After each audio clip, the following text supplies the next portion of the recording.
नमस्कार दोस्तों, कैसे हैं आप सब लोग। स्वागत है आपका क्रैक जी के एग्ज़ाम चैनल पर।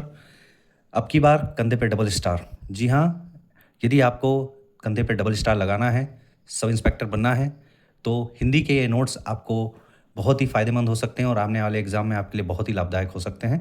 क्योंकि हम कंटिन्यू आपको हिंदी के नोट्स प्रोवाइड करते जा रहे हैं, वीडियो के माध्यम से और टेलीग्राम के माध्यम से। टेलीग्राम पे हम पीडीएफ प्रोवाइड कर रहे हैं फ्री ऑफ कॉस्ट। जिन्होंने ज्वाइन कर लिया है, वो नोट्स को देख के पढ़ाई कर भी रहे हैं। आप भी नोट्स का फ़ायदा लीजिए, टेलीग्राम से ज्वाइन होकर वीडियो देखिए और उसके बाद टेलीग्राम से पीडीएफ को डाउनलोड करके पढ़िए।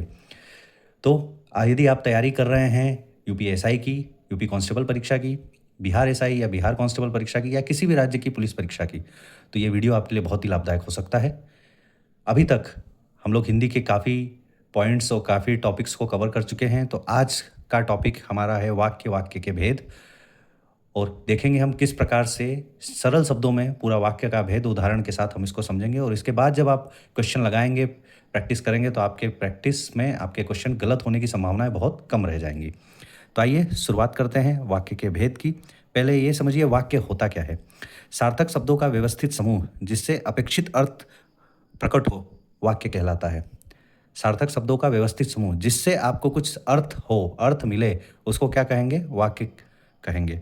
वाक्य में 6 तत्व अनिवार्य है: सार्थकता, योग्यता, आकांक्षा, निकटता, पदक्रम और अन्वय। ये तत्व हैं। यदि प्रश्न आ जाए कि वाक्य में कितने तत्व होते हैं, तो 6 तत्व होते हैं। परंतु वाक्य के अंग क्या क्या है? तो वाक्य में कितने अंग होते हैं? 2 अंग होते हैं। एक होता है उद्देश्य और एक होता है विधेय। उद्देश्य किसे कहते हैं? जिसके बारे में कुछ बताया जाता है, तो उसे उद्देश्य कहा जाता है। और वाक्य के उद्देश्य के बारे में जो कुछ कहा जाता है, उसे विधेय कहा जाता है। जैसे एग्जाम्पल भी देखिए, अनुराग खेलता है, तो अनुराग क्या हो गया? उद्देश्य, और खेलता है विधेय। तो इस तरीके से आप वाक्य को समझ सकते हैं। वाक्य के भेद मैं बताने जा रहा हूँ। उससे पहले मैं बता दूं कि इससे पहले भी मैंने जितने भी हिंदी के नोट्स आपको दिए हैं, काल विभाजन से लेके क्रिया, संज्ञा, सर्वनाम जो भी है अभी तक, आपको एक प्लेलिस्ट में मैंने बना दिया है यूट्यूब पे। आप उसको जाके देख सकते हैं। इससे पुराने भी वीडियो मैं कंटिन्यू आपको देते जा रहा हूँ और आने वाले वीडियोस भी आपका हिंदी कवर हो जाएगा। इन्हीं नोट्स, इन्हीं पीडीएफ के माध्यम से मैंने यूपीएसआई 2021 में 300 प्लस स्कोर किया था। हिंदी में मेरे नोट्स की एक भी गलती नहीं हुई थी और इस नोट से बहुत ही क्वेश्चन फंसे थे, इसलिए मैं आप लोगों के साथ शेयर कर रहा हूँ। तो आइए, वाक्य के भेद। वाक्य के कितने भेद होते हैं? तो 2 भेद होते हैं। एक होता है अर्थ के आधार पर, एक होता है रचना के आधार पर। प्रश्न यहाँ से आता है, वाक्य के कितने भेद होते हैं? तो 2 भेद होते हैं। एक होता है अर्थ के आधार पर, एक होता है रचना के आधार पर। अब अर्थ के आधार पर कितने भेद होते हैं? तो ये प्रश्न आया हुआ है, अर्थ के आधार पर वाक्य के भेद कितने होते हैं? तो 8 भेद होते हैं। अब कौन कौन से 8 हैं, ये भी आप समझ लीजिए। ये बहुत ही सिंपल है, परंतु बच्चे इसमें फंसते हैं।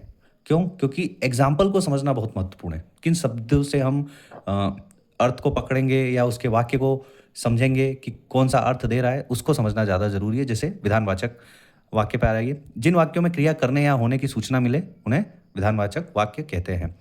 जैसे मैंने दूध पिया या वर्षा हो रही है, जैसे वर्तमान काल का काम ये हो रहा है। मैंने दूध पिया, वर्षा हो रही है, इसको पहचानने का तरीका है। निषेधवाचक, जिसमें ना कार्य न होने का अर्थ प्रकट हो। जैसे मैंने दूध नहीं पिया, तुम मत लिखो, तो ये क्या हो गया? निषेधवाचक। आज्ञावाचक, जैसे आपको पता है, जिन वाक्यों में आज्ञा, प्रार्थना, उपदेश आदि का ज्ञान होता है, उन्हें आज्ञावाचक कहते हैं। बाजार जाकर फल ले आओ, बड़ों का सम्मान करो। तो जिसमें आपको आज्ञा हो या फिर प्रार्थना हो या उपदेश हो, उसे आज्ञावाचक कहें। जरूरी नहीं है कि सिर्फ ऑर्डर हो तभी वो आज्ञावाचक होगा। और देखिए, मैं आपको एक थोड़ा सा एक जस्ट आपको एक प्लस पॉइंट बताता हूँ जो आपकी तैयारी में कुछ हेल्प कर सकता है। यह कि आपको अपने हिंदी के साथ साथ उसके इंग्लिश के वर्ड को भी समझना जरूरी है। जैसे विधानवाचक को असर्टिव सेंटेंस कहते हैं, निषेधवाचक को नेगेटिव सेंटेंस कहते हैं, आज्ञावाचक को इंपेरेटिव सेंटेंस कहते हैं। इससे क्या होता है? इससे ये जब आपकी तैयारी होती रहती तो अन्य एग्जामों में आपको हेल्प मिलेगा। आप सिर्फ एक नोट्स के भरोसे आप सिर्फ ये सोचें कि हम हिंदी के नोट्स की तैयारी कर लें, तो यदि आप कर रहे हैं तो ठीक है, परंतु आपको उसके इंग्लिश वर्ड को भी समझना जरूरी है। और ये उन लोगों के लिए भी हेल्पफुल हो सकता है जिन्होंने 1 to 12 तक इंग्लिश मीडियम में पढ़ाई की है, तो वो उसको भी यहाँ पे कंप्लायंस कर सकते हैं और उससे जोड़ के समझ सकते हैं। आइए प्रश्नवाचक में, जिसको इंट्रोगेटिव सेंटेंस भी कहते हैं, जिन वाक्यों से किसी प्रकार का प्रश्न पूछने का ज्ञान होता है। जैसे सीता तुम कहाँ से आ रही हो, तुम क्या पढ़ रहे हो। इच्छावाचक, जिन वाक्यों से इच्छा, आशीष व शुभकामना हो आदि का ज्ञान होता है। जैसे तुम्हारा कल्याण हो, आज तो मैं केवल फल खाऊंगा। तो इस तरीके से यहाँ पे इच्छा जताई जा रही है कि आज तो मैं केवल फल खाऊंगा, तो इच्छावाचक वाक्य है जिसे इलेटिव सेंटेंस भी कहा जाता है। तो 5 हम लोगों ने कवर किया, बचे हुए 3 ये रहे, जिसमें है छठा संदेहवाचक। जिन वाक्यों से संदेह या संभावना व्यक्त होती है, जैसे शायद शाम को वर्षा हो जाए, हो सकता है राजेश आ जाए। विस्मयवाचक वाक्य, जिन वाक्यों से आश्चर्य, घृणा, शोक, क्रोध आदि भाव का व्यक्त हो या अभिव्यक्ति होती है, जैसे वाह कितना सुंदर दृश्य है, हाय उसके माता पिता दोनों ही चल बसे। तो इस तरीके से जहाँ पे आपको आश्चर्य हो, क्रोध हो, शोक हो, तो वहाँ से आप विस्मयवाचक शब्दों का वाक्यों को पहचान कर सकते हैं। संकेतवाचक कंडीशनल सेंटेंस, जिस वाक्यों से शर्त का बोध होता हो या संकेत, यानी एक क्रिया का होना दूसरी क्रिया पर निर्भर है, जैसे यदि परिश्रम करोगे तो अवश्य सफल होगे, अगर वर्षा होगी तो फसल भी होगी।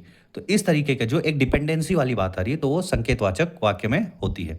तो ये किसके आधार पे थे? ये अर्थ के आधार पर वाक्यों के 8 भेद थे। अब हम लोग सबसे इंपॉर्टेंट पार्ट पे आएंगे, रचना के आधार पर। क्वेश्चन अधिकतर रचना के आधार पर आते हैं, इसमें आपको इस वाक्यों को पहचानना होता है, क्योंकि जो अर्थ के आधार पर 8 भेद हैं, ये तो बहुत आसानी से आप लोग कर भी लेते हैं और समझ भी लेते हैं। आइए आते हैं रचना के आधार पर वाक्यों के भेद। तो वाक्यों के कितने भेद हैं रचना के आधार पर? 3 भेद हैं। पहला है सरल, जिसे साधारण वाक्य भी कहा जाता है, इंग्लिश में इसे सिंपल सेंटेंस कहा जाता है।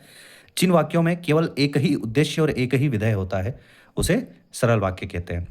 इस वीडियो के लास्ट में मैं आपको एक 3 लाइन में पूरा सरल वाक्य, संयुक्त वाक्य और मिश्र वाक्य समझने का एक तरीका बताऊंगा, तो वीडियो को पूरा देखिएगा। तो जिन वाक्यों में एक ही उद्देश्य, एक ही विधेय होता है, उसे सरल वाक्य कहते हैं। इसमें क्या होता है? एक ही समापिका क्रिया, जहाँ पे कर्ता जो भी रहता है उसका लास्ट जो होता है, जहाँ पे वो समापन करता है, जैसे करता है, किया या करेगा से होती है। जैसे मुकेश पढ़ता है, राकेश ने भोजन किया, शिल्पी पत्र लिखती है। तो ये सरल वाक्य हो गए। संयुक्त वाक्य में आइए, जिन वाक्यों में 2 या 2 से अधिक सरल वाक्य योजकों से जुड़ते हैं, जैसे योजक किस प्रकार के होंगे? और, एवं, तथा, पर, या, अथवा, किंतु, परंतु। तो ये संयुक्त वाक्य हैं, उन्हें संयुक्त वाक्य कहते हैं। इसका उदाहरण देखिए, बहुत ही सिंपल है। जैसे वह सुबह गया और शाम को लौट आया। यहाँ पर और क्या है? और आपका योजक है। प्रिय बोलो पर असत्य नहीं, पर क्या है? योजक है। उसने बहुत परिश्रम किया किंतु सफलता नहीं मिली, तो किंतु क्या है? यहाँ पर योजक है। तो इस प्रकार से जब 2 सरल वाक्य मिलते हैं, उनको योजकों से जोड़ा जाता है, तो क्या संयुक्त वाक्य बनते हैं। आइए अब मिश्र वाक्य पे।